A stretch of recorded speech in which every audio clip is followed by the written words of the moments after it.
السلام علیکم دوستو، کیا آپ جانتے ہیں کہ حضرت یونس علیہ السلام مچھلی کے پیٹ میں کب اور کیسے رہے؟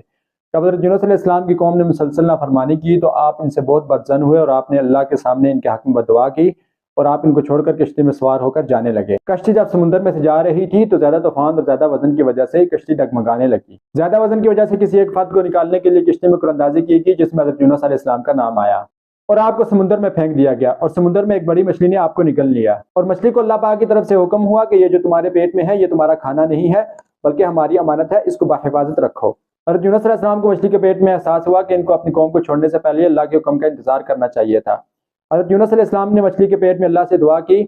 لا الہ الا انت سبحانک انی کنت من الظالمین، اے اللہ آپ کے سوا کوئی معبود نہیں، آپ تمام عیبوں سے پاک ہیں اور بے شک میں ہی قصوروار تھا۔